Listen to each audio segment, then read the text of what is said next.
Okay, welcome back everyone to another Game Dev in Zig from Scratch stream. So last time we implemented the beginning of some simple buttons as well as a parser. So in particular, the levels that we now have from this game when we compile are completely controlled by this file here. Say I wanted to change this 4 here to a 1, for example, I can just switch it here, and then once I rebuild the game, it's now a 1. And then we also started implementing some of the button features up here. But currently these buttons are not clickable, they don't do anything, they're just visual. Clicking on these, just clicking either here or anywhere, doesn't do anything. And so in this particular session, I just want to get the logic of these working. That is, detect when a mouse is actually clicked within this rectangle. When a mouse is hovering in the rectangle, change the color slightly, just to visually indicate that there's a potential action the player can take, namely to click them. And then actually when they're clicked, to go through these levels, and then clicking outside should then not actually have any effect. And then once we've done the logic for this, getting the logic for dragging the tiles onto the grid should be more straightforward. So yeah, we're still thinking about this one here, think about implementing buttons. Okay. So the current button code we have is this stuff. Literally, we're just drawing the arrow at this point. We should go into the mouse detection loop and then start setting this variable. That is, determine when this thing is being hovered. So if we go to the main function, in this main loop here, we've got a function, a procedure here where we're reading in the mouse input and doing stuff with it. And so I think this is what we want to do. So currently we're just getting the mouse position and then determining if it's being clicked. And then this is the current temporary logic for the clicking here.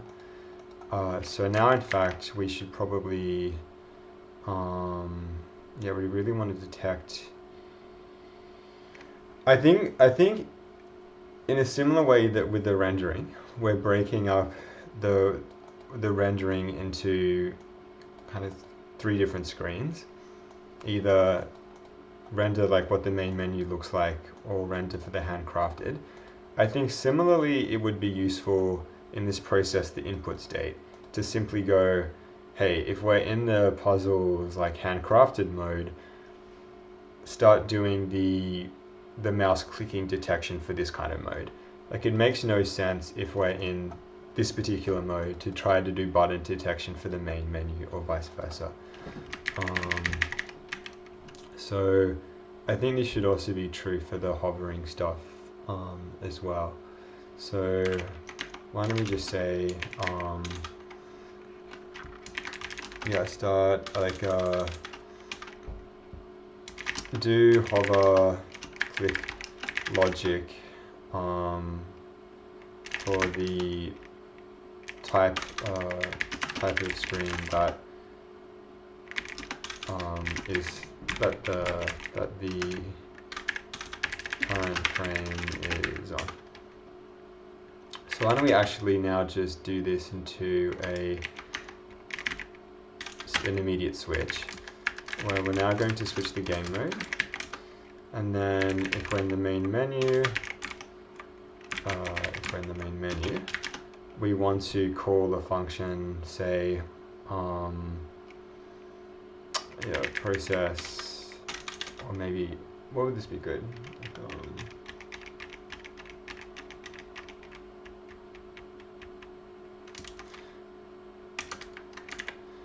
I'm kind of wanting to call a different procedure here, but actually maybe it's okay for the moment to leave this within a particular block. Let's try and do this then. So currently within this main menu we're not doing anything, except that we want to advance the, just as like a temporary measure, we'll continue to advance the screen one when it's clicked in the main menu.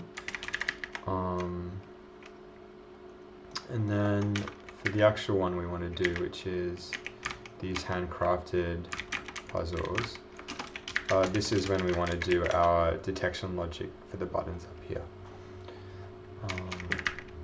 We can say to do detection logic for the buttons. So what if we actually just immediately made a different procedure here called detect puzzle. I want to say detect puzzle buttons. So maybe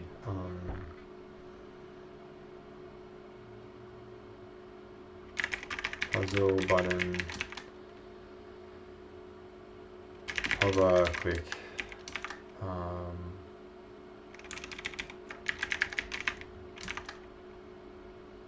Yeah, maybe like process puzzle hover clicks. And then likewise for this main menu, we could also do process menu hover clicks.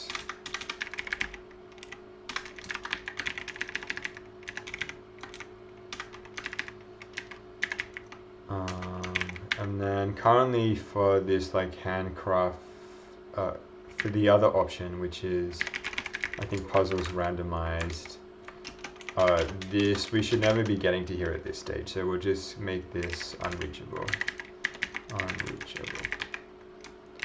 Okay. And yeah, that should then be it. So now let's start writing some of these different procedures. Okay, so let's start with this really simple main menu one. A process function.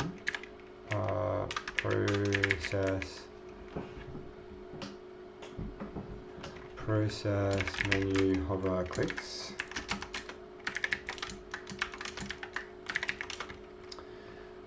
So we just want to detect currently when it's just clicked once, move to the screen. Later on we'll make it so that there is like a button you can click here to go into the handcrafted puzzles or the randomized puzzles. Assuming we get to the randomized part, by that stage in the project I might want to kind of release this and then we come back to it, but we'll see. For the moment, let's just move it to the next screen. So we want to say, yeah, if this mouse is down, and if the mouse is currently down in the frame, but it was not down in the previous frame, it's being clicked. So then simply move the game mode on. So now we can just say game mode is equal to the puzzles handcrafted now. And that should kind of be it.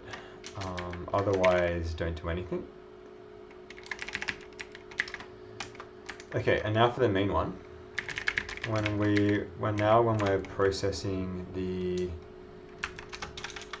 for the puzzles, the hovers and the clicks, we want to detect if the mouse has clicked one of these buttons here. So what's the best way of going about this?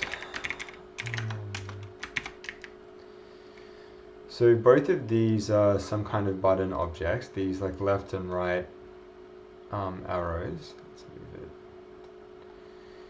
And so I think in here we simply just want to iterate through both of these buttons and see if they're hovering, and if they are, to change this. So we need to write a different procedure for this. So you could say public function button hovered, or like is yeah, is maybe like is hovering. Okay, and then for this we want to pass in a button, and then we want this to return a boolean.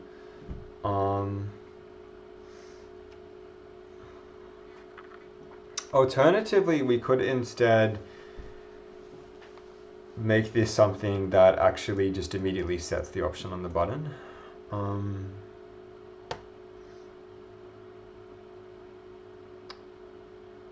I kind of like the idea of that more, actually. So why don't we do like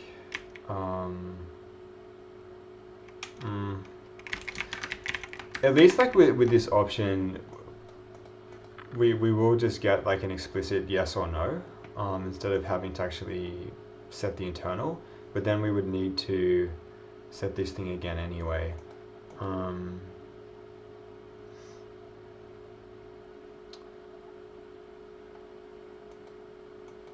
Okay, I'm tempted to just go with the form actually. So why don't we just say set hover status, and this time it takes a button, it doesn't return anything, and it's also it's going to need to take the position of the mouse, and then we'll simply set it. So now if the position of the mouse is inside this rectangle, we want to set hovering to bool. Okay, so to do this, we just need to, we're just doing like a rectangle,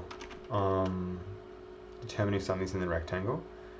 So we can just say constant in rect is going to equal, four conditions need to be satisfied for the mouse pointer to be in the rectangle. Its horizontal position needs to be between the two borders, and the vertical position needs to be between the two borders as well. So we can simply go, we can also do this with absolute values, but yeah, and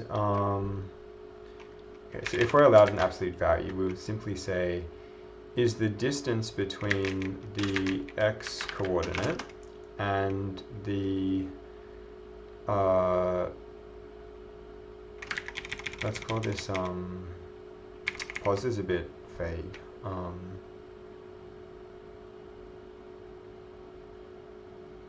Actually, pos is fine. We just need to declare what the center is. So say like button center is equal to button dot, hopefully it's called center, button dot pos. So yeah, if the absolute value of the x, okay, just to make this easier to read, let's just go ahead and say x pos is equal to pos 0, and then y pos is equal to the position y. Yeah, if the difference between the x position and the x position of the button center is less than or equal to, we'll keep it less than, is less than the button width, and remember in Zig you use the actual English word and the absolute value of the y position minus the height of the y position of the button center is less than the button dot height. It's going to be in the center. This is not going to compile because this absolute value is vague. We need to look into the standard library to figure out which one we want to do. We have used an absolute value function previously in this project though, so we can actually we can look that up. So if we look at Zig stuff and check out absolute, where did we use it? We used it in main 487.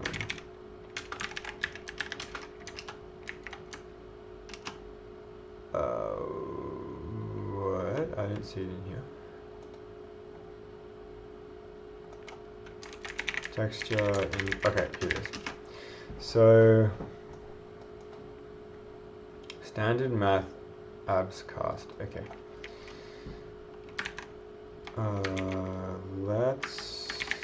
Let's look this up then.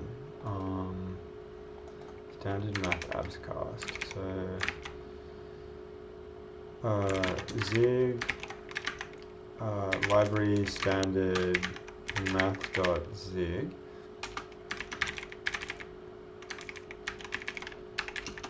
Okay. So we're kind of here, but in this case we're going to be doing an absolute value of a float. So let's see, do we have like abs float? I'm absolutely certain I saw some absolute value function for floats in a standard library some stage. We do function absolute.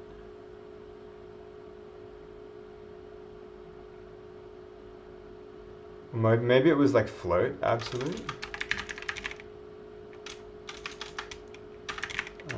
Float. No. Can check out the documentation. Let's do abs. Oh, here it is, fabs. Okay. Returns the absolute value of a floating point number. Uses a dedicated hardware instruction when available. Great. And this is in compiler version 11. So great. We don't need to use any standard library functions. It's just called fabs. Well, at fabs. Okay. Yeah, okay, so then once that's in the rect, we simply, I mean, we can, yeah, we simply say the button dot hovering is equal to, is it in the rectangle or not? And then I think this should be it. Okay. So then let's go back to our main file, and before we do, let's just check that in our render arrow function we did adjust the color depending on if it was hovering or not. Yeah, we did. We said the detail color changes color, and then I think we set the default colors to be debug. If we go like left arrow button, okay, left arrow defaults, what did we set these default colors to be? Yeah, we set this to be debug. Okay. Okay, so now if we go back to the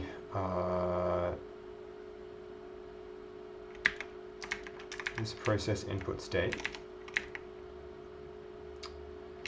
for this one here, we simply want to call these button functions we just made. Set hover status. So now we want to say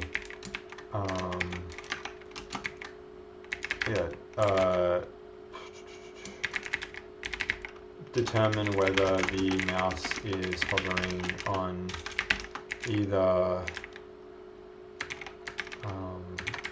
do it like this. Full screen. On either of the arrow buttons. So now we want to say set hover status, and then the names of these things. So what do we call them again? Like left arrow button, right arrow button. But we need to send in the mouse position, and then likewise the same thing for the right arrow button. And let's just check. Mouse pos should be a global. Yeah. And we should have set the mouse pos earlier, and we did. Okay. Let's try and compile this and see if we get our detection. Okay. What's this? 3, 4. Yeah, make this public. 3, 2, 3. Comma expected. Yep. 3, 3, 4. Expected return type declaration. Okay, we're gonna start an index counter for the number of times I forget to write void. Void tally.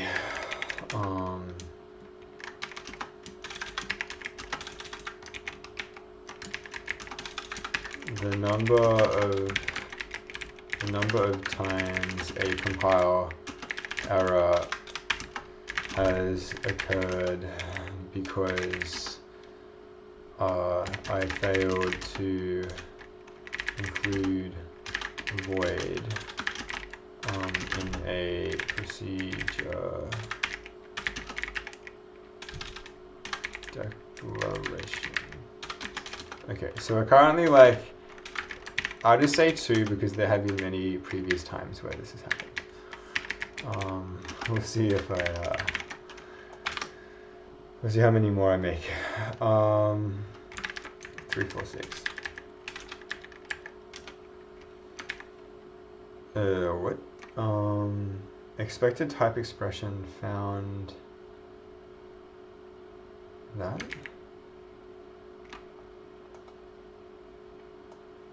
Oh yeah, I think we can kind of get rid of most of this now. Okay, or almost. We're going to want to still like decrease or increase these level indices depending on whether these things have even been clicked. So let's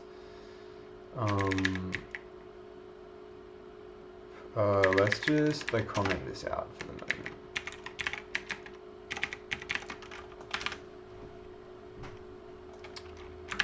(477) expected field initializer. 248 numeral textures.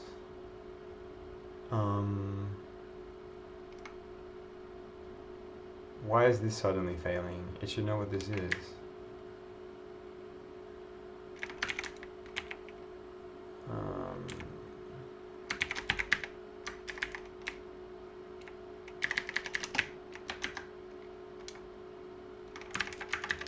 So it doesn't look like it's some indenting thing. Yeah, what's happening?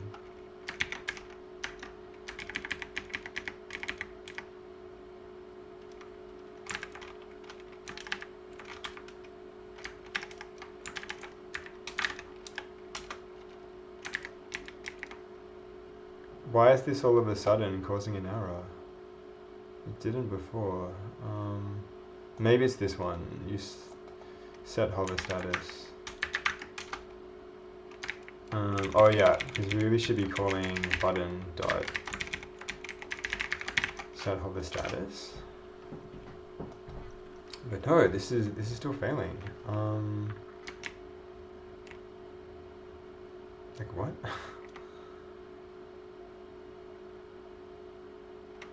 Numeral textures is defined at the very top here.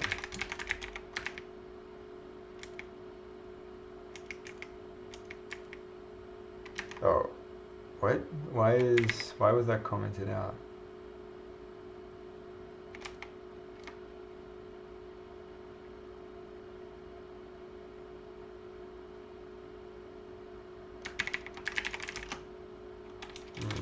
We want to say we just want to say this. That was really weird. Cannot assign to constant. Wait, what? Button hovering in React. Oh, in button.c.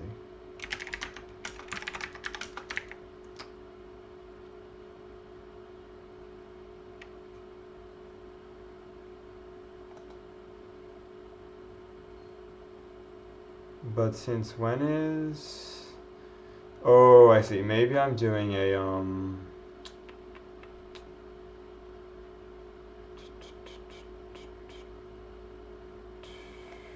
yeah, these shouldn't be constant. These should be variables.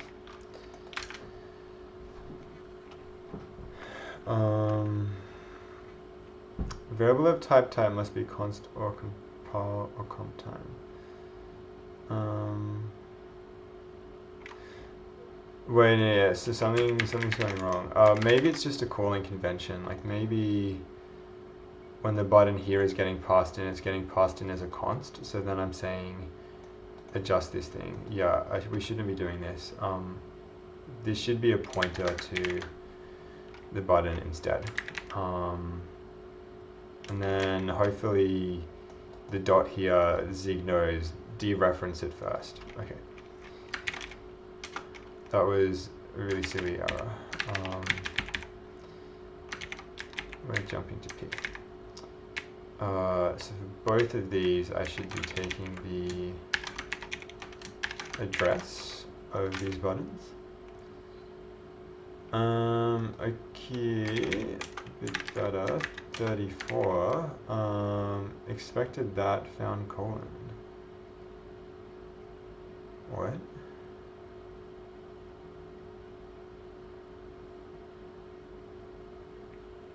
Oh. More silliness. Okay, finally it's compiling, and hey, it seems to be working. We're detecting when these are hovering, and as we commented out, the logic which doesn't move these forwards or back. Yeah. Okay. So now let's adjust the colors in these a bit so that they kind of look better. Yeah, so like left arrow button defaults. Okay, so for the default hover color, what should we make the background? Like, yeah, what should we do when the mouse? Oh, hang on, there's an error though, and I feel like this is the same error I made in the Butterfly app. Things are getting, when we're in the rectangle, it's hovered, but we're also getting hovers slightly outside of the rectangle. Okay, what's wrong with the logic? Something is wrong in this line. I'm sure this is the exact same bug I made in the Butterfly app for a bit. It's something to do with like half the width, that's right. We just want this to be half the button width and half the button height. Okay. Let's try again.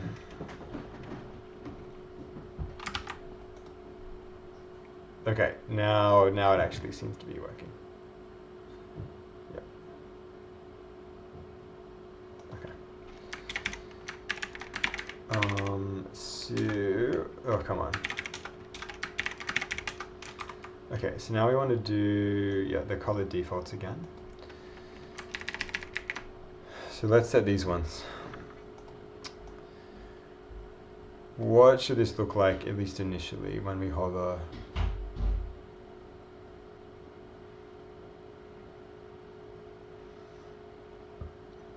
Part of me wants to know what the design looks like if, instead of yellow, we just use the background color and we slightly shrink the arrow. So I'm actually I kind of want to say maybe the detail color is actually the dark gray. And then in terms of the background hover color, what if we made this yellow and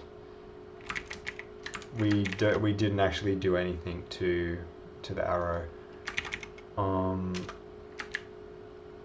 If I want this to work, I want to slightly shrink the size of the arrow.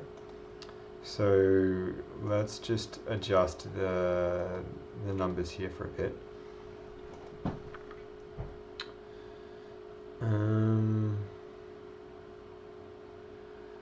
So what if, okay.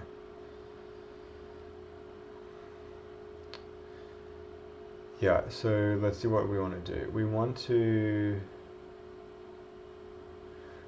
just move the, oh, just full screen. We just want to move like we want to scale everything, all of the geometry down by some kind of factor.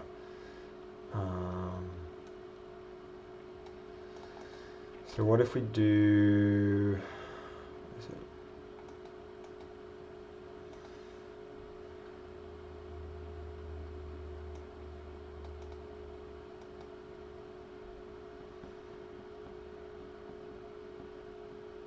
we're currently saying take the center and then offset the center a bit.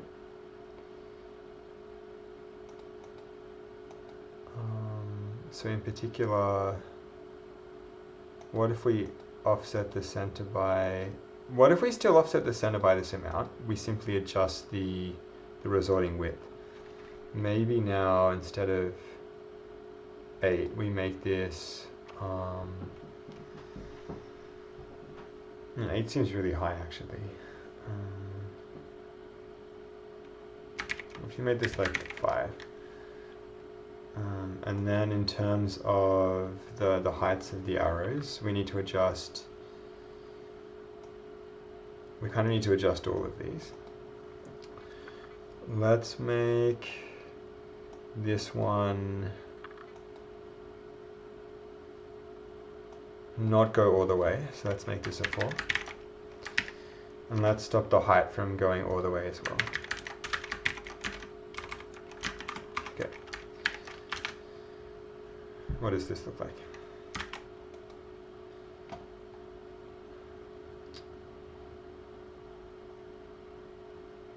There seems to be some weird lag, but this actually might be because I'm just streaming and doing everything on this computer. It shouldn't be.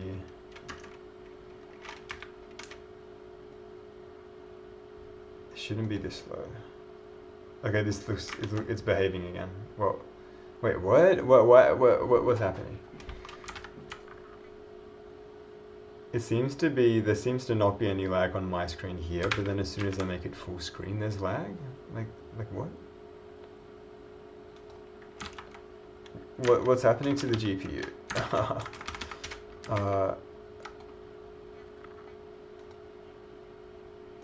Why is this failing when this is full screen?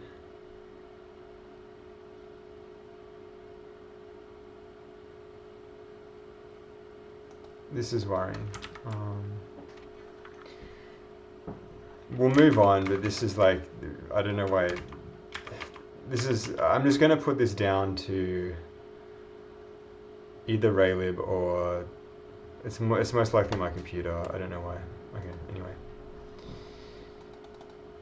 Point is, this is working, but I want to change the color of the arrow. It feels weird just to have the background going. Okay, so what if instead of the hover being dark gray, we make this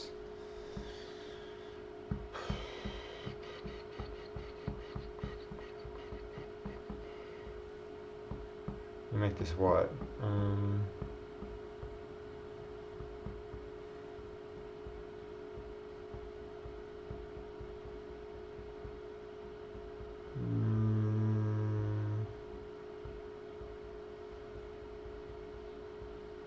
I feel like it should become slightly lighter. The arrow color should be a bit different.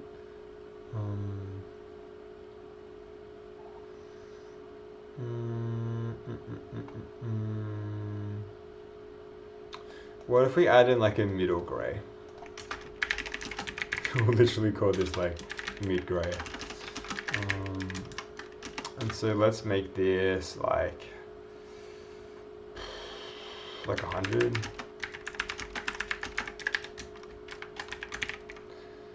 And then let's see what this looks like.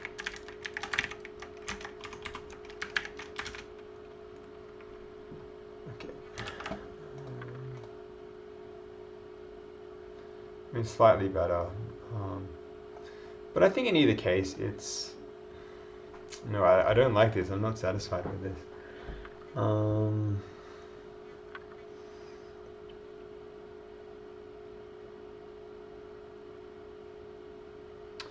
What if we switch the order of these? What if we make this one the mid-gray and this one the yellow?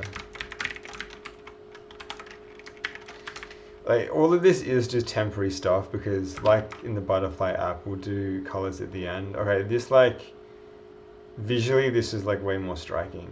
I'm kind of liking this one more, even if it does feel a bit sudden. It's almost too sudden now.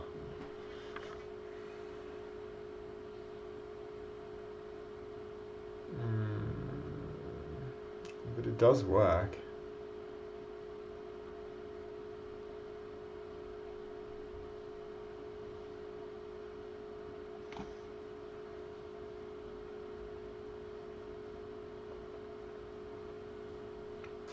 What if we actually keep the background, the gray fixed, and just change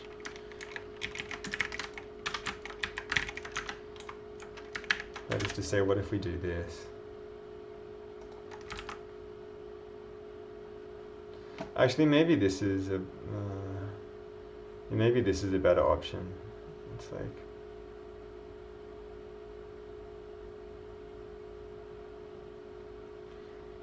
at least it's kind of clear now, like when the button is going to get clicked. The yellow does seem a bit too harsh though. I do want to temper that a bit. Yeah. So what if we do like constant mid yellow?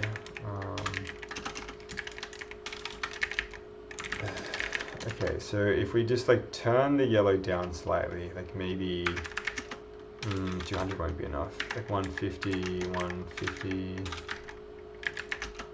0, 255.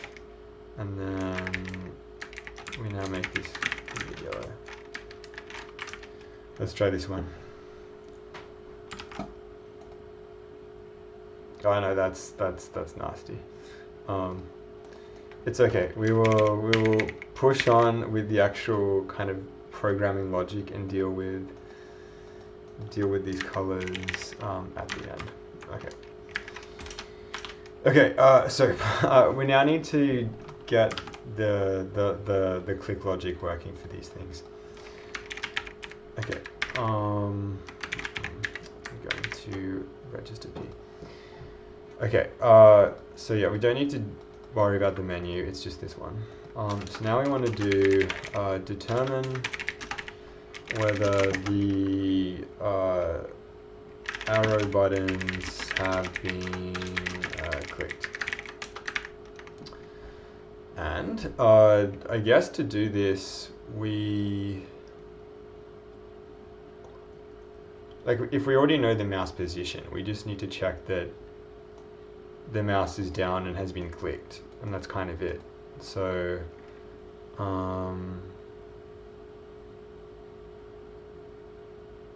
so actually, why don't we just say determine left arrow button click. So now we can just say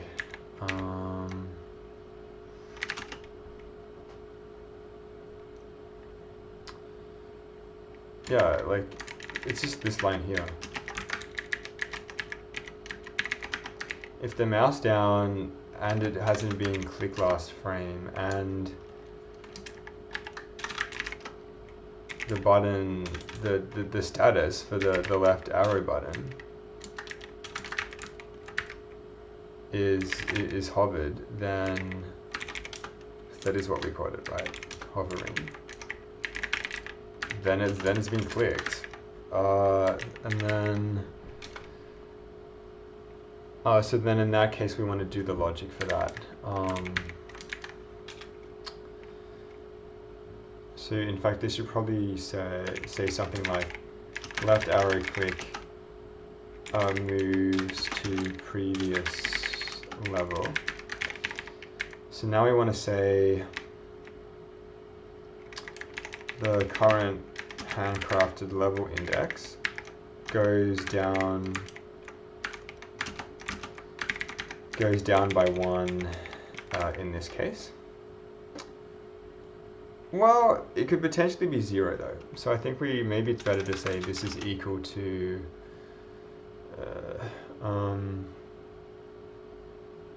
this is just equal to the minimum of 0 or handcrafted level index. I was going to say, the index minus 1, but since this has type usize, I think this is going to issue some error. It's not, the compiler won't like this.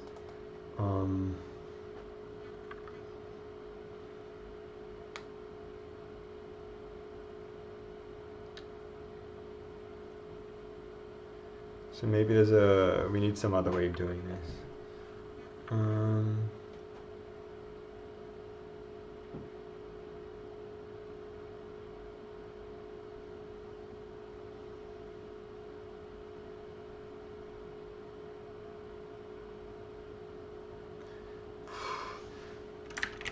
It feels like unnecessary to introduce a branch here, but I guess we can. We could probably just say if the index is not 0 minus 1.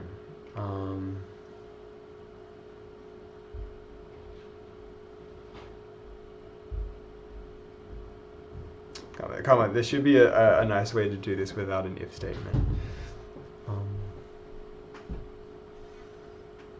What would be a way to do this? We want to say, like, the minimum is so easy. This usize part is annoying. It's not minimum anyway, it's maximum. Maximum of 0 and index minus 1.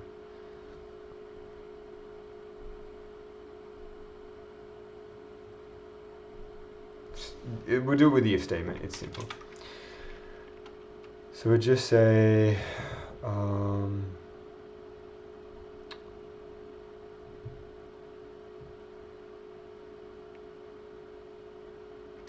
I guess we actually, maybe we could just say the level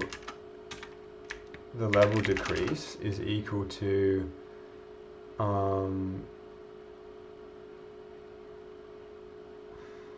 this is going too far. Let's just say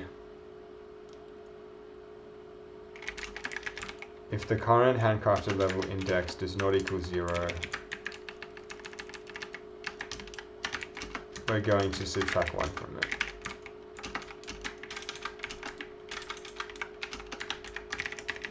That's all we need to do.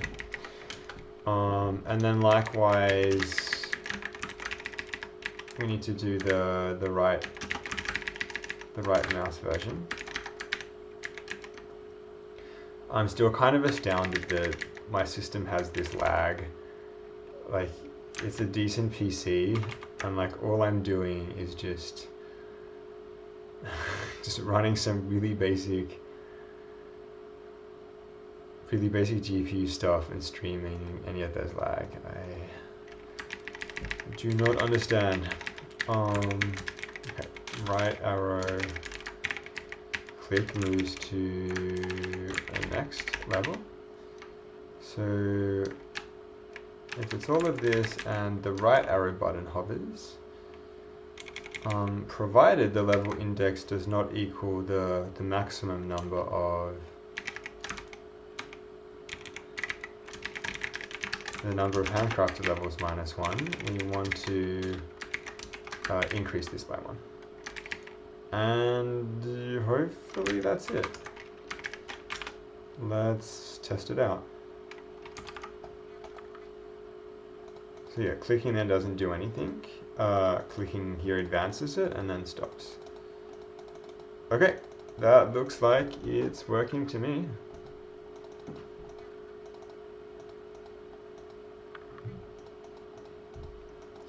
So let's save that, and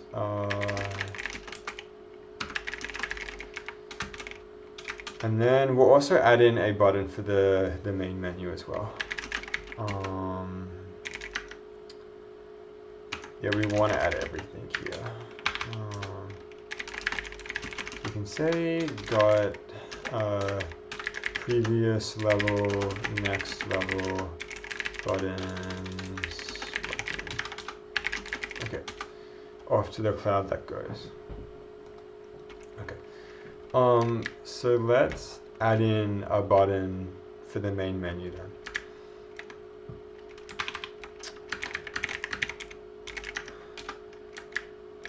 So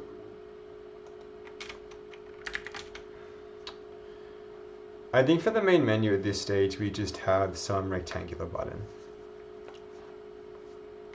So let's write a function to render this. So you can say render rect button.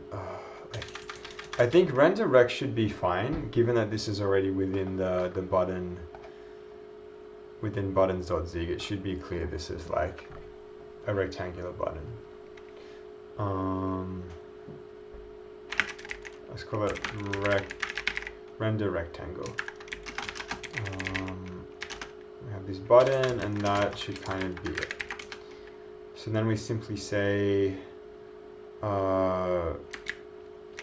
similar to the arrow, we want to determine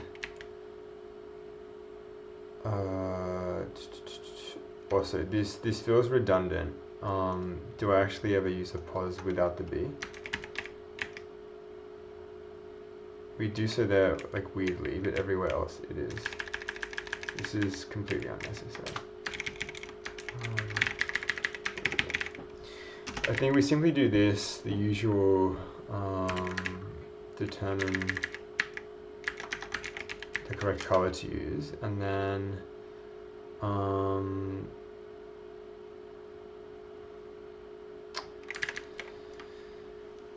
maybe for the design of this, we just have like a bordered rectangle. So maybe rendered bordered rect. And then like the background color is the main color, and then this detail color is just the color of the outside. So now we just want to draw these borders. So now it should be shapes.draw centered rect. The position of the button, then the actual the width of it, the height, and then the background color. And then for the next one that we draw, we want to just slightly change the width. So maybe we say like the inner width is equal to 8 times the width. And likewise, maybe we make the inner height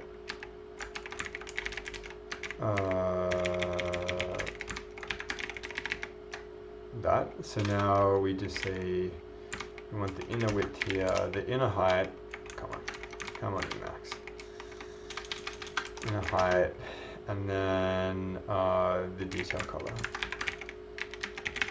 And that should kind of be it. So we should define a menu button that will take us to the puzzles, and then draw that and add in some logic to it. So what's this called? Render bordered rect.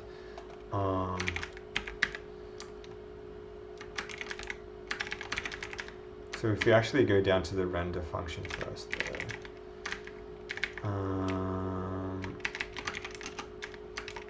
let's add this in while we're still doing it.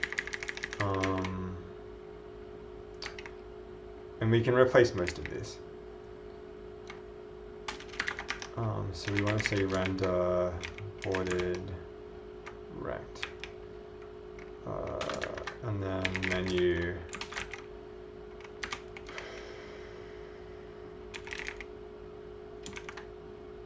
Yeah, what should we even call this? So we had like left arrow button, so maybe menu handcrafted button. And then is that kind of it?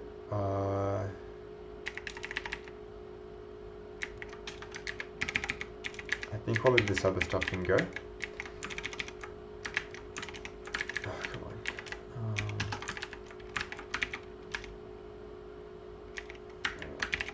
Okay, and then, so let's make this. Globals. And if we go to the buttons, we now want to say that this menu handcrafted button is equal to, say, menu button defaults. So let's make one of these things. Well, now this is the menu button defaults. And what kind of color should we give these things?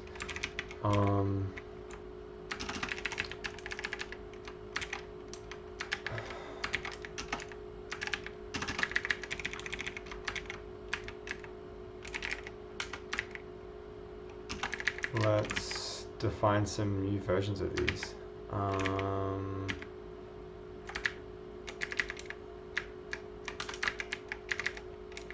So we call these like button colors. What did it? Here.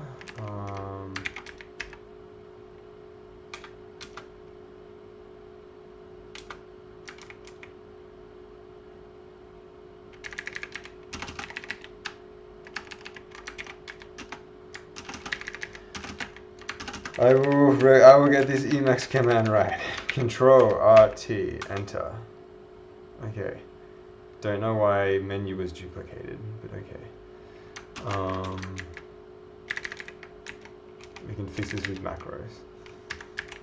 Const. Okay. Finally. Okay, so what should we set these things? What do we currently have? Z out then. So why don't we just make the menu colors look like these grid colors to begin with? So we'll make the background color light gray. We'll then make the detail color black. And then upon a hover, let's make the background color, say, yellow. And then we'll make the detail, which is the border color, we still want this to be black.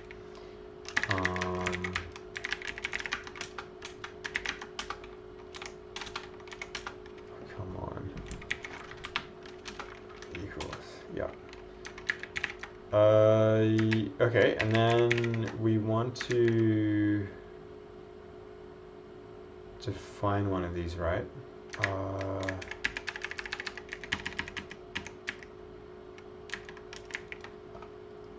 Does this make sense for all of these? Yeah, all of this stuff is going to be set. Okay, we now need to set the height and width of this button in the compute part. The actual buttons. So let's go to this part. When we're rendering these, when we're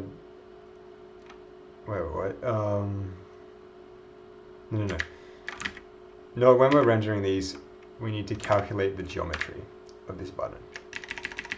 Oh, this lag means that I'm missing when to stop when I'm moving up and down in Emacs.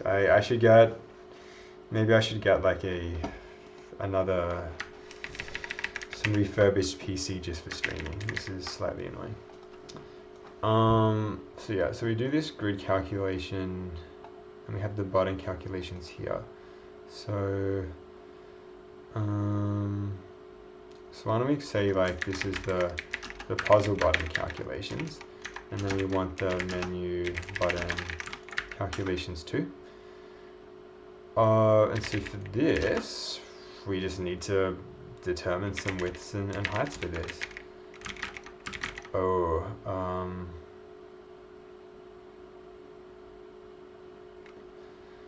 Simply calling these button width or button height isn't going to do it.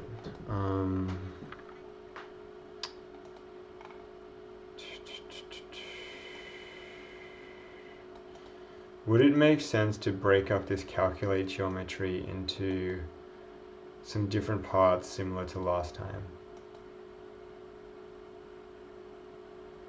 I don't think so, because I think in this app, say like as soon as, like on the frame that someone clicks down to like move to the next screen, we really want to be rendering the next screen. So I think, I mean, this app is simple enough that we can do that. So I think that, yeah, we should try and keep stuff in here whenever possible. So perhaps I should just change button width and button height to like arrow button width and arrow button height. So let's say button that equals arrow button underscore.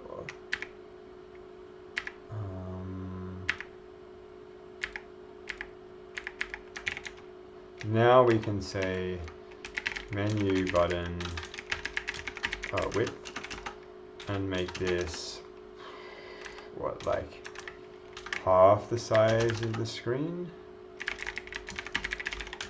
And likewise, or maybe not likewise, maybe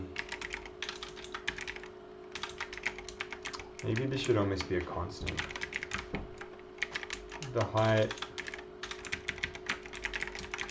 menu button height is equal to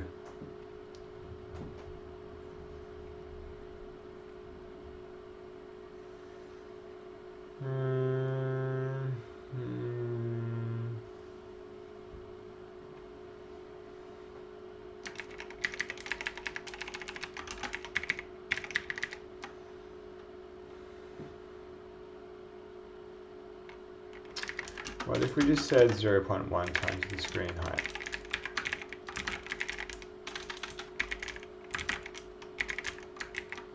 Then, let's just put this in the center of the screen to begin with.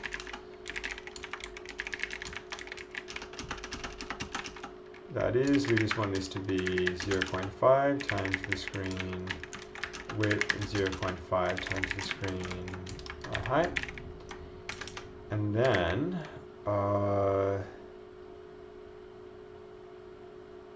we just need to set these values.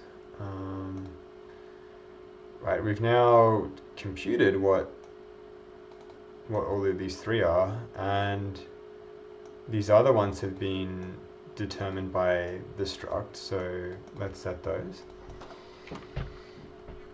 So now we just want to say, we need to remember the global name of this variable, which should just be menu button. No, we called it something else.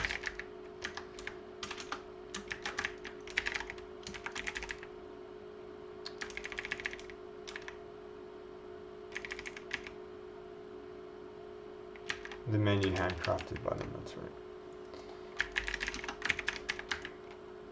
And I also saved just the buffer, so I didn't actually need to look it up. Oops. Menu handcrafted button width equals etc. etc. etc.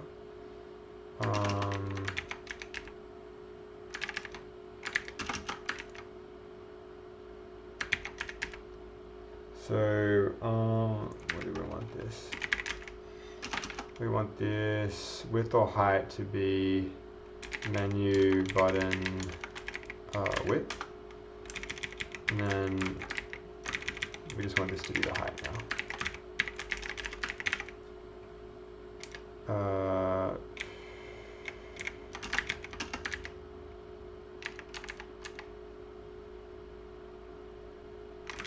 This should be the position.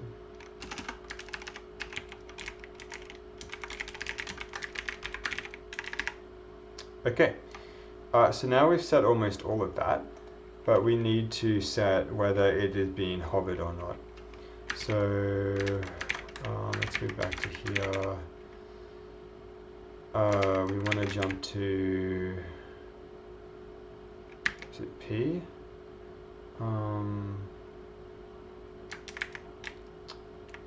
We want to check process menu hover clicks. Determine whether the menu buttons have been hovered clicked. So we can say, button dot set hover status for our menu handcrafted button.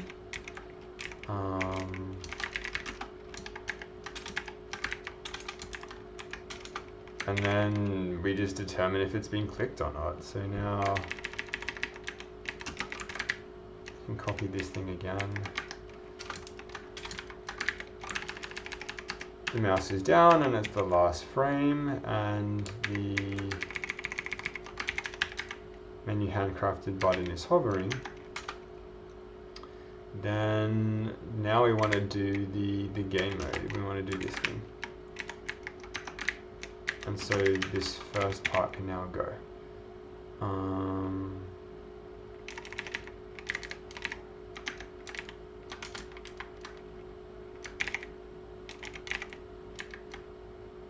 And hopefully that's it, unless I've forgotten something.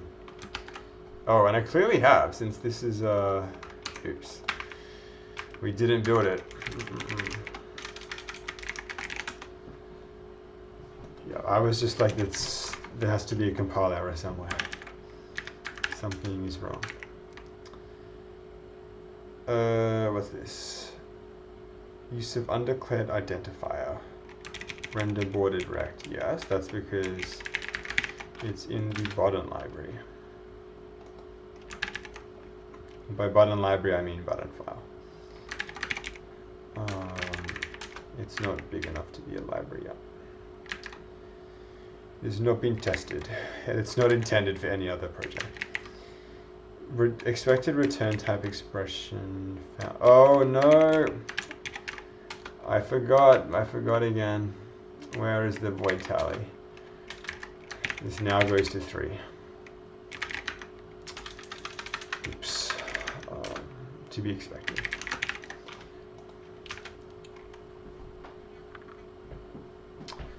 Okay, really like stretchy, weird button, but hey, it works.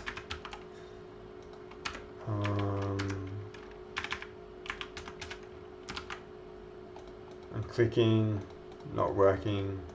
Click, go to here. Okay. Let's get the size of this behaving, because this looks really this looks really terrible. So when we're rendering this border direct, let's like come up with a like a solid, like a constant border width. So let's say like the border length is a bit weird. Border width, border depth. We'll go with that. Let's say the border depth is, it's the height that matters, 0.1 times the height, and then the height, and then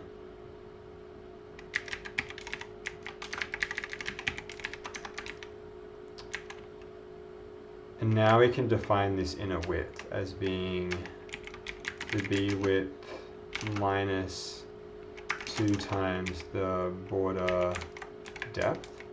And likewise, the inner height is the height here minus 2 times the border depth.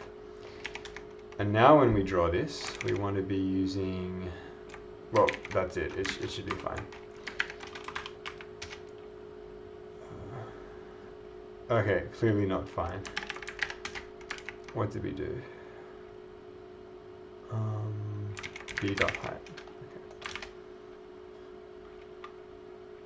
Okay, this at least looks somewhat better, but the color is still kind of ghastly. Let's change this. Like, the colors are around the wrong way. I was expecting the border to be black, not the interior to be black. So, Menu buttons.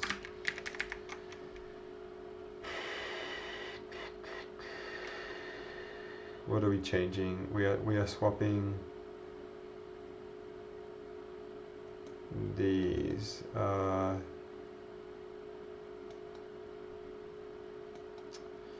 These are kind of right. It's the render function that is failed.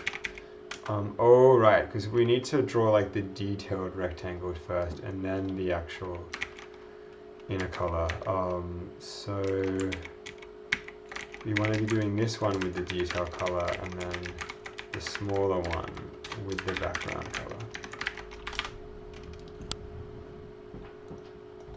Okay, yeah, this is better. This is what that's more what I was thinking.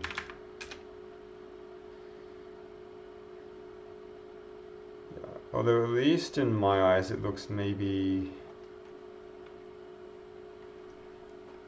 a bit weird.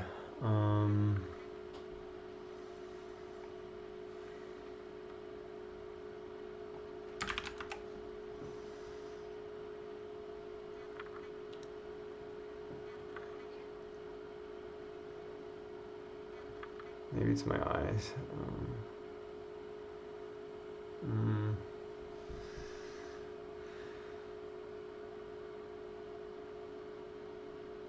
It's just temporary. The button is working the way it should. I'm not liking the black border. Just seems a bit.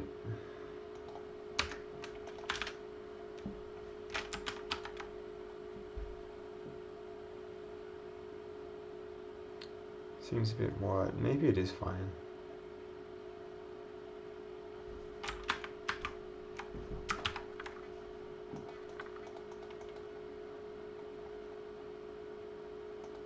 Let's move on. It's working.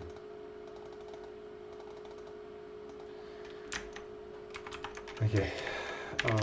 So what did we change this time? Yeah, we just added in a menu button. That was basically it.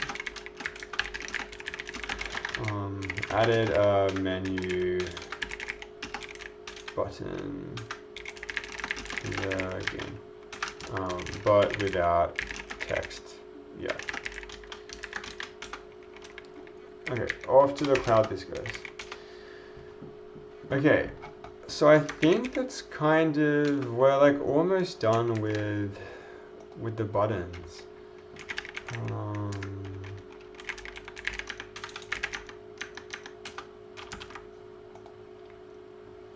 Like I think the only other button I would want to add now is something that says, we're going to have to add a few. Perhaps one that says like redo the level or reset the level. One that can actually take you back to the menu. But I think all of those things can be like later things. Like I'm not feeling the need to add in a menu button right now. Although arguably it could be useful to do.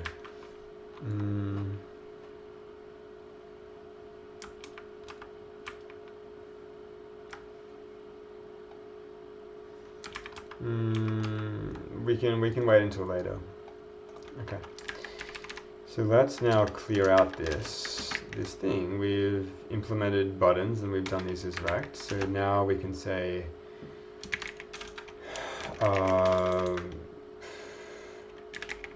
puzzle screen to menu button, and then likewise maybe a like redo or undo button.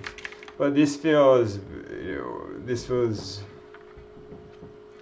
yeah, we don't need to do this now. We will do this later. In fact, we can do this after a readme file. Okay, so I guess now it's kind of time to do more of the game stuff. Stuff is rendering, but now I want to be dragging these tiles onto the grid. And like currently we're not actually rendering these as tiles. I think we're still doing some like hacky thing down here. let's do this next.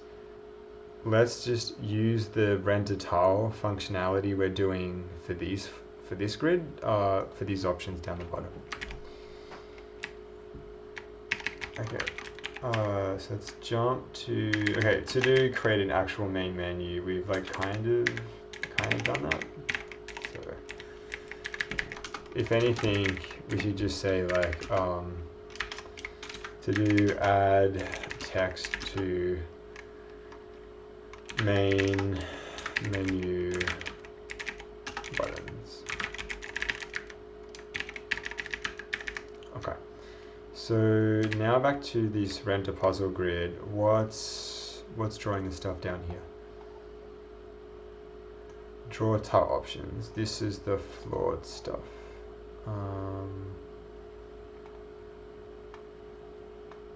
I think. Do the background. Draw the non-empty tiles. Draw the grid bars. Okay, draw the tile options. Let's shrink this. So yeah, draw the background rectangle for these things. Set some spacing between them. Set the width and height of the background rectangle.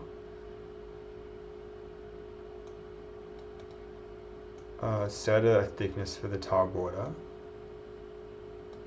Compute where the left one is. And then, okay, to do write a proc that draws an arbitrary tile at an arbitrary position, use this and rewrite the grid drawing code to use it. Well, we've done that. We did this a while ago. So,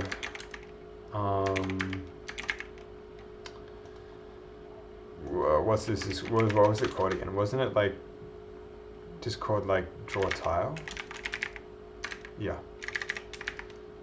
So how do we replace this with draw tile? For this we just choose the tile and the position. So for what? So we're just dynamically computing the position of the tile. Oh, okay, yeah. So, we're gonna have to change this a bit, but we'll first change it by updating this rendering part. But then we're going to want to store all of these as some positions in a global, similar to what we did for the grid. Because this will make when we do the logic of determining whether the tiles are being dragged, we just want to know where all of these where all this stuff is. Yeah. So therefore it cannot be. Therefore the position of these things can't just be computed locally each time. That will introduce bugs. So, well, it has the risk to introduce bugs. So we want to use draw tile here instead of this stuff. So we'll get rid of those. Can we get rid of this stuff? I think so. Yeah. Except for maybe the tile border stuff. This. Let's just disable this and see what it looks like. Without this. So now if we say draw tile, we need to determine the type of the tile. So let's just int cast the eye, since this is meant to be a tile of type I8, and then the position, which is the tile pose.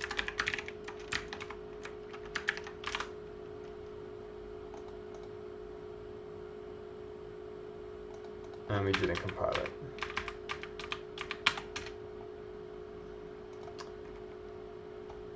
Okay, what's going on with this one? 474, unused local constant, tile border length.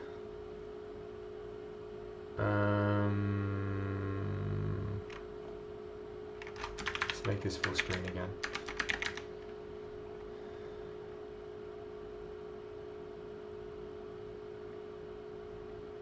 Yeah, that's because we disabled it in the next part. Unused local constant, tile border thickness. Okay, I feel like this stuff is, we will need this stuff.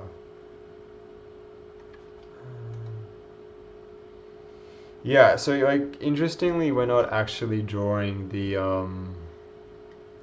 borders to these things when we're drawing these tiles up here.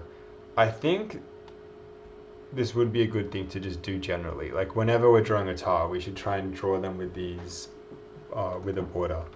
So let us adjust that then.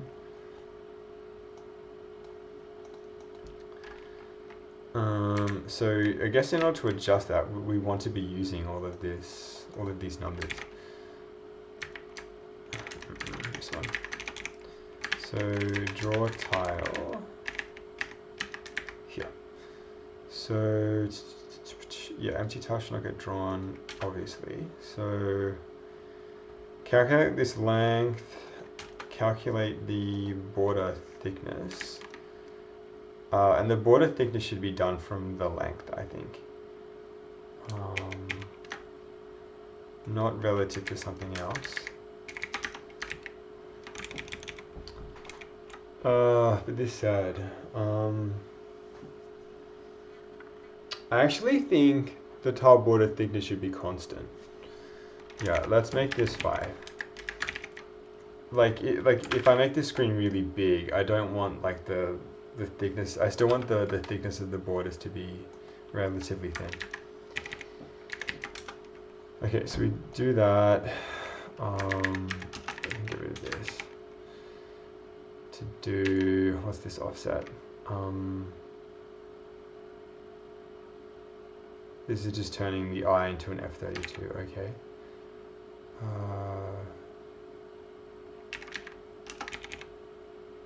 Const tile border length equals tile length plus tile border thickness. Yeah, we do want that.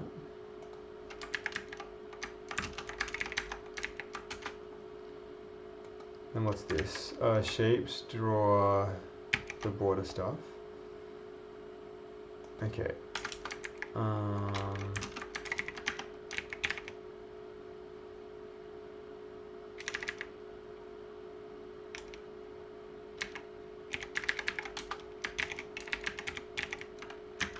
Let's give this a go.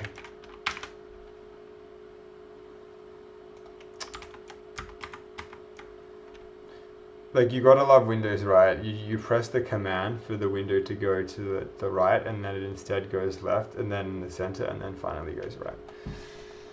Wow.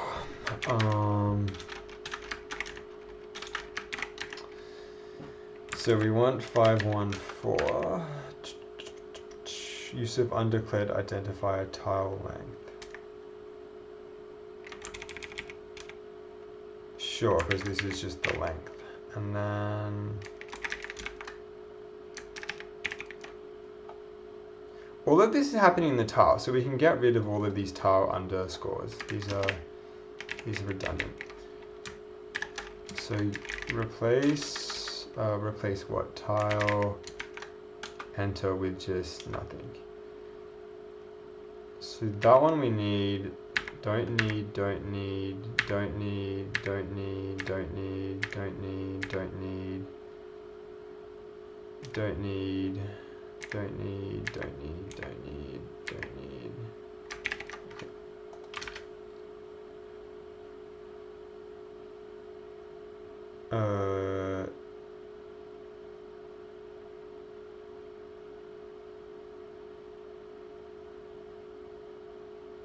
Oops, we did need some of these.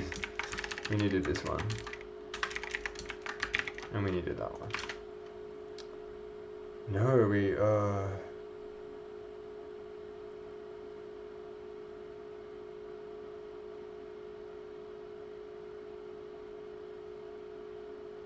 local constant shadows declaration of background color. Where did I don't like that this is like a, this shouldn't be a global.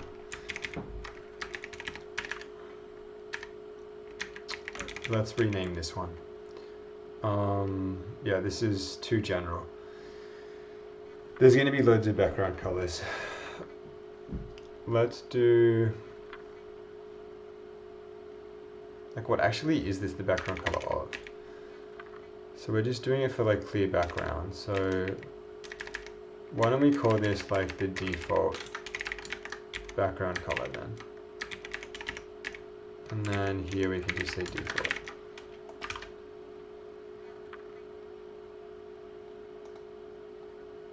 Okay, and yeah, this is more what I was thinking. But weirdly, the zero texture is now nowhere. So let's fix that. And the border thickness is not thick enough. So we should change that as well. Render tile, draw tile.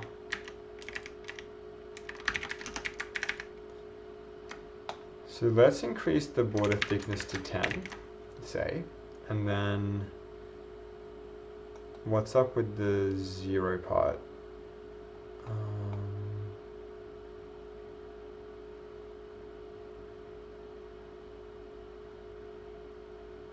This isn't getting drawn, likely because of this line. And so for the draw tile, when we incast this, we actually want to add 1 before we incast it. Let's give this a go. Yep, those are there. Okay, it kind of looks to me weirdly that like the border color of these tiles is dark gray instead of black, which is not desirable. Background color. What's this like tile fixed background color, tile movable background color? Oh, this is like,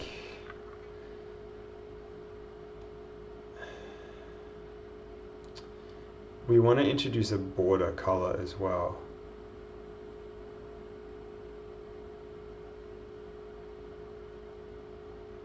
But it kind of looks like we are drawing it as black here. Like, really? Really? Where's this color picker tool?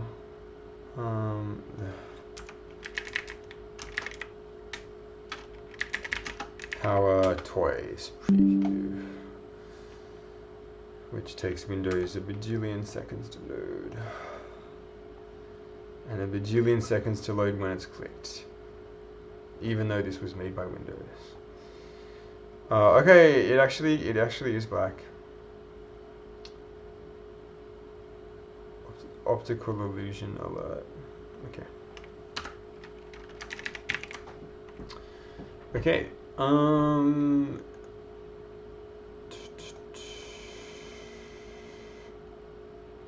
Anything else to do now then?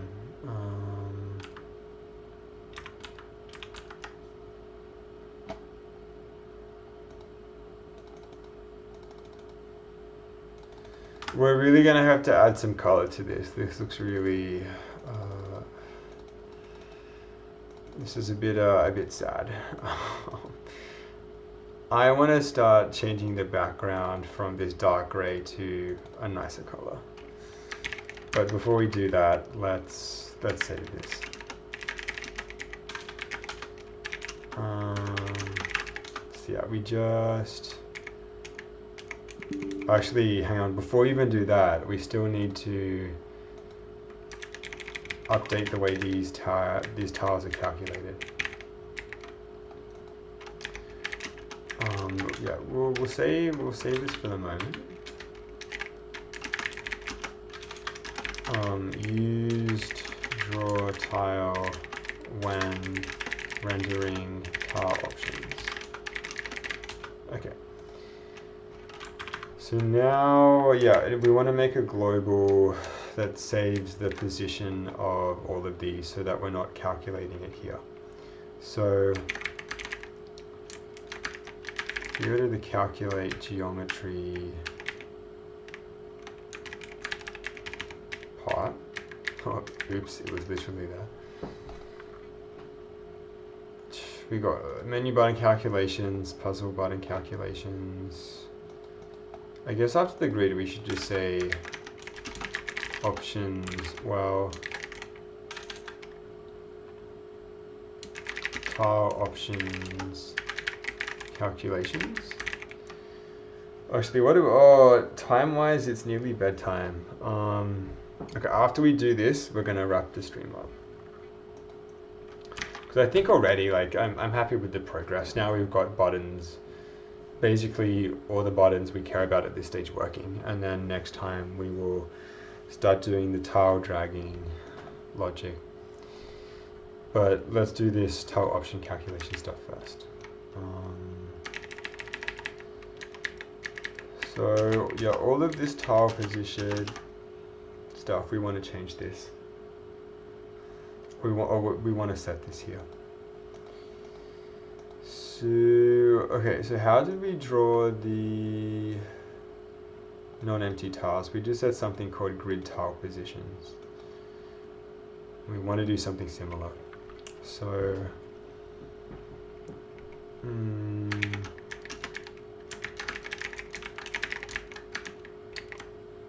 we were storing it here as well.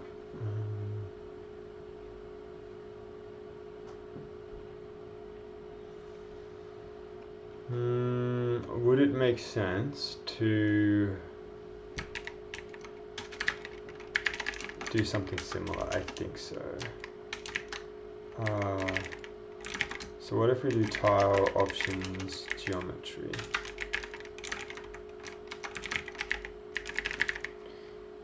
And then,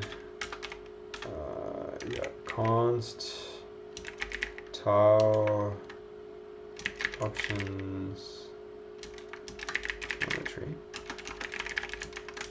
We can just make this a single valued struct at the moment that contains tile options positions, and we want this to be for vec2s, but later on we may want to also oh, we kind of, I was going to say may want to store other stuff.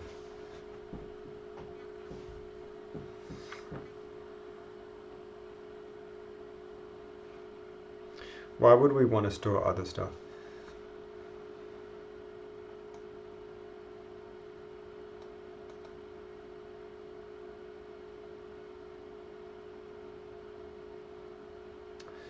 I guess because in the calculate part each frame we want to dynamically calculate all of these things. And so if we just likewise dynamically calculate the stuff that we're doing here in the render, yeah, it will kind of separate it out a bit. Okay. Let's add in a to-do here. Add in the other measurements needed to draw the tile options slash simplify the, or use this info in the render, it's like render puzzle, right? Yeah. Okay, so now we've got these tile option positions, and we want to tile options geometry. Make a global for this too. And then, this is like a really big important to do. In fact, why don't we do that? I feel like we should do this next time.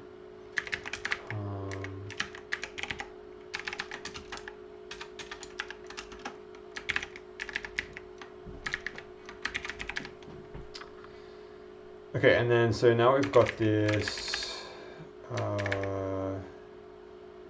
now we've got the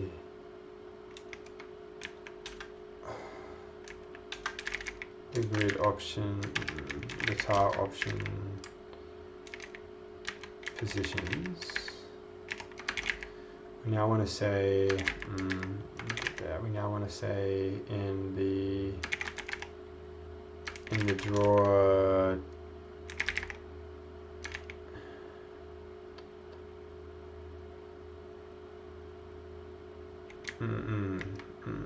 in the,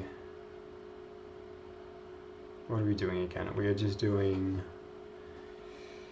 it is a late night. We are updating the render part to use this variable. That's right. So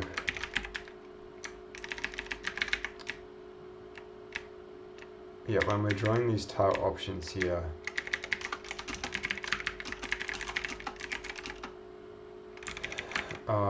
set this in calculate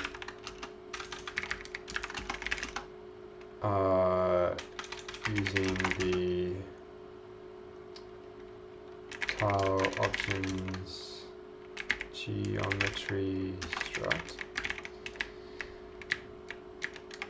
Let's move this here.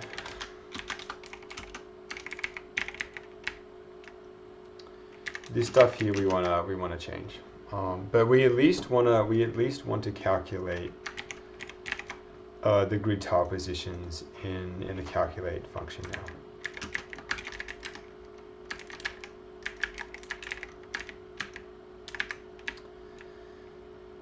Yeah, so we do these grid calculations and then the tile option calculations.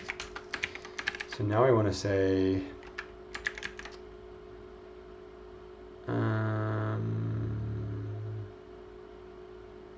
yeah, this left tile option is equal to what? The background rect position, okay, minus tile length and bar thickness, and okay, we're using that from the top, interestingly, and 0, okay, so a lot of this is going to follow from this stuff, which is good. Tile option spacing, but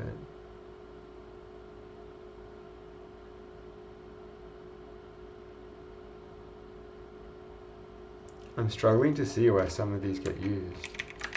Where do we use this? Oh, and we calculate the width of that, but not actually, this isn't actually used in the position calculations. Okay. Okay,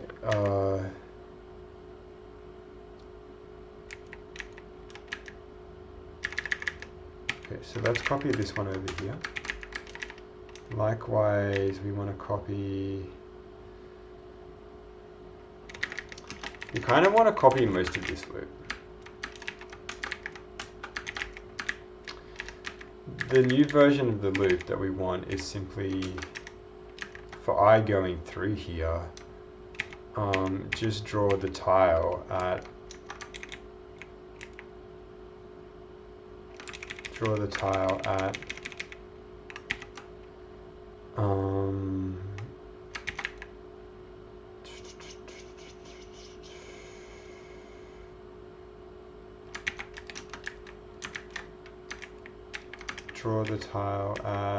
what was the name of it? Tile option position. Tile option. We still do want the incast. But now we just want tile options, positions, and that should kind of be it.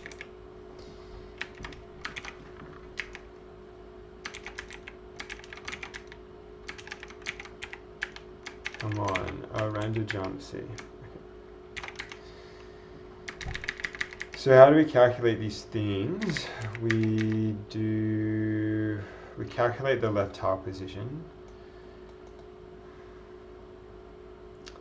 But this background rect pos is should just be the center.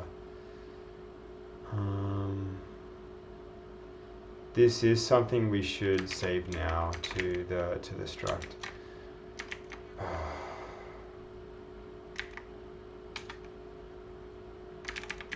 Why have I not saved the position of this thing in a buffer?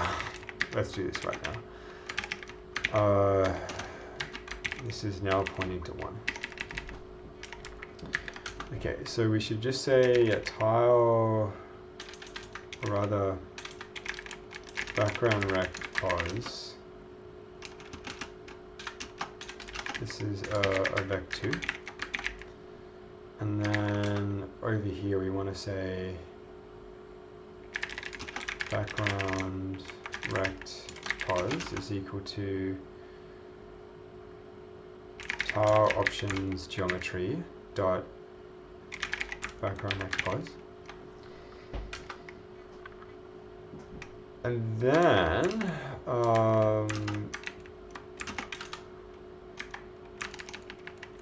this left position is this thing minus the tile length, which we know from above, plus the bar thickness, which we know from above, and 0.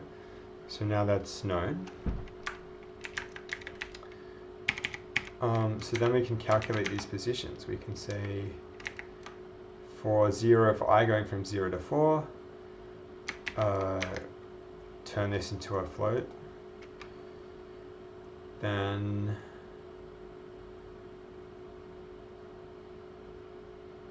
calculate the position, and then set this option. So now we say tile options geometry dot tile options positions. And even actually calling this tile options positions now is a bit redundant, since this is already within the tile. So maybe we should literally just call these tile position. Yeah, I like tile positions better. Tile positions. And then the ith version of this is going to equal this tile pos.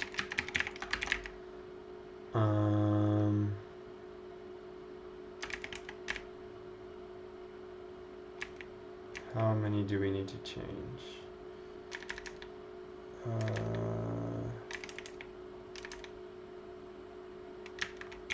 Okay, this, I think this will cause some compile errors, but we should be good to go once we fix them.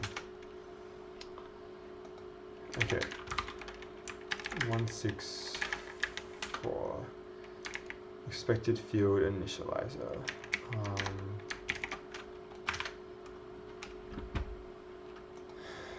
483.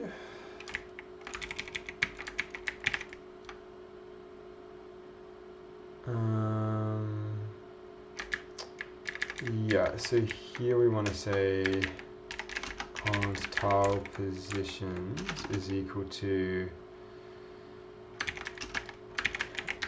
what is it? Tile options geometry. Options geometry dot tile positions.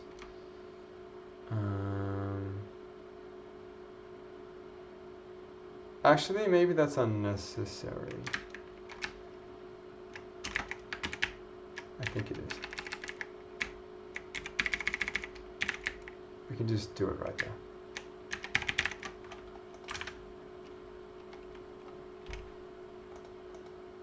Oh no, okay, they're getting drawn somewhere, just in the wrong position. Because we haven't correctly set the position, that's right.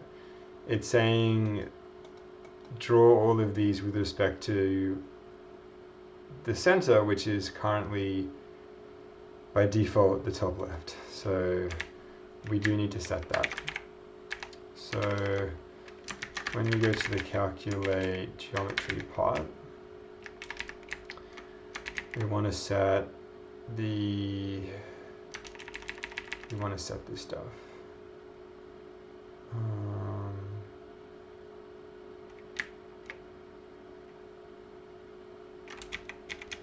We want to be setting this thing. So this background rect position, where is it getting drawn at the moment?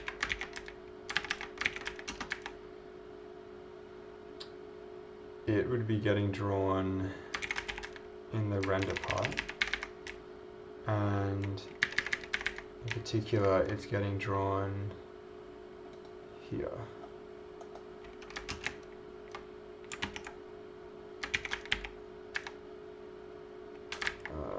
So we want to say this thing is equal to this vec2.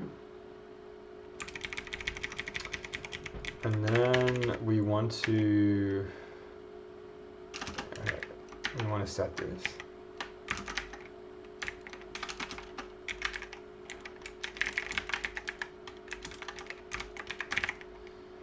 And then in the previous place in the render, we now want to actually call this.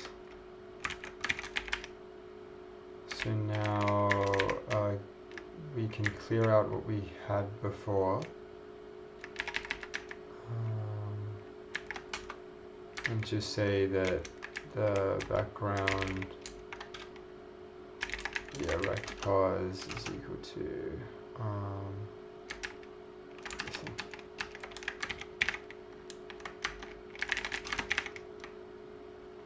Okay. Oh dear. Redeclaration. Oh yeah.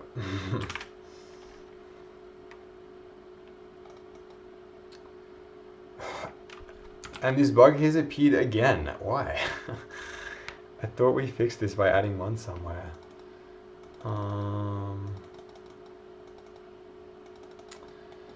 But hey, at least these are getting drawn. So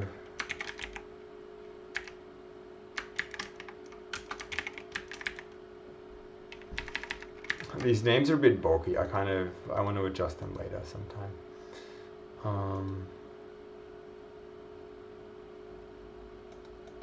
Anyway,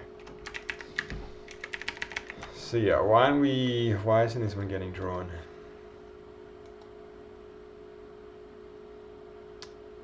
Looks to me like we're saving them, so it must be in the render part.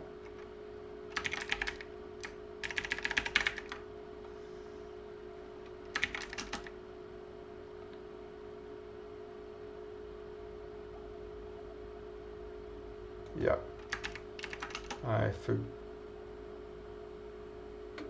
yeah, we forgot to add one. This is like the easiest off by one error ever. It's so easy to just tell that it's happening and then correct it. Okay, yeah, these look... but it's working. We're drawing these more consistently now.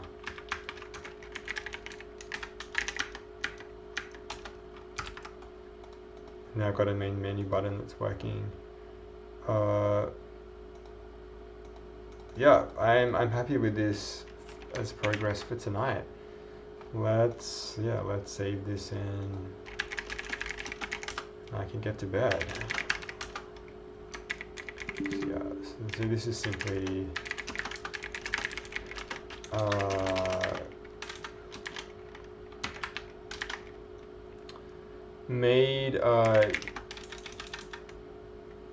started making and using a struct for the grid, the tile options geometry.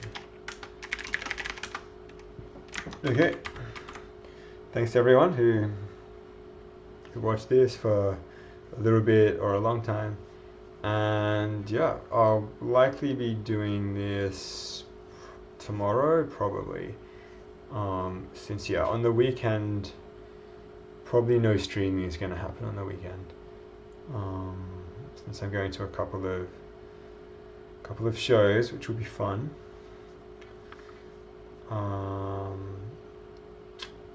But yeah, so I'll try and do some more in the next couple of days to get some stuff in. Bye bye.